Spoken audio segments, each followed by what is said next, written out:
The Black Crowes broke up in 2002, although at the time it was classified as a hiatus, which is a great word to use when you think it's over but can't quite be sure if that's the case.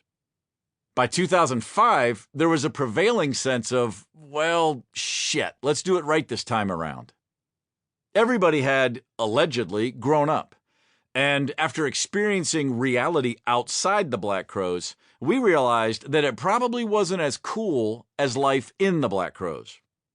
There was, initially, a very real and urgent desire to not repeat mistakes.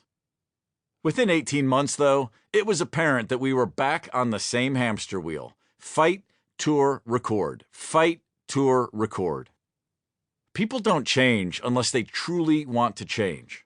And the Black Crowes didn't truly want to change. It felt very much like it always had. We're a really good band, but it's a total pain in the ass to be here. There will forever be one overriding truth about the Black Crowes. We were, at our best, a great fucking band. Many people loved the music we made. But enjoying that love was simply never allowed in the Black Crowes. It's frustrating that the band could never evolve to a place where there was genuine appreciation for all we had done, and for the fact that we'd found and maintained an audience. I can point a finger, and people can point fingers at me. Everyone has their own perspective. But the whole thing was tense, angry, and difficult. To be clear, there were a million laughs along the way, and there was at times a true esprit de corps in the Black Crowes. But many of those laughs and much of the bonding was fueled by denial and a desperate, gnawing fear of facing the toxic reality of our interpersonal relationships and admitting the consequences of our self-destructive decisions and lifestyles. Between 2005 and 2010, we made 3 albums and toured constantly. We found ourselves living through the same grind as before. And just as before, it became impossible to agree upon, much less maintain, a discernible set of goals. By December of 2010, the band had completely run its course. Chris had checked out entirely. He no longer wanted any part of a band in which he didn't call every shot.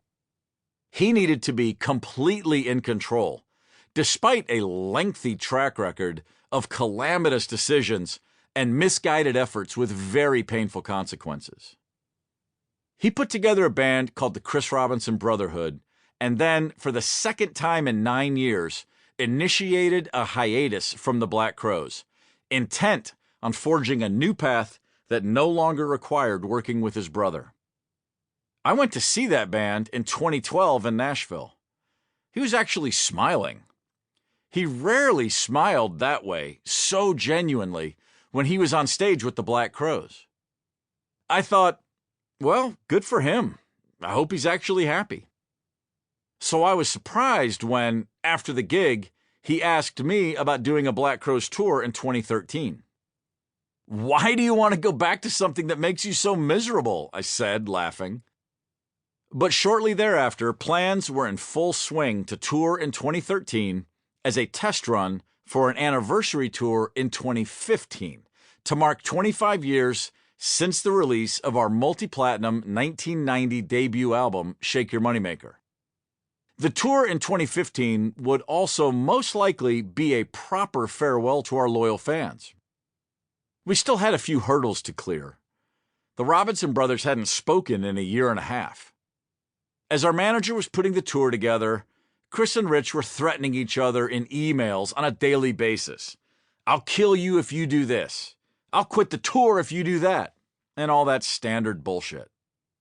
At our first rehearsal in Brooklyn, the rest of the band was wagering on how long it would be before they actually came to blows.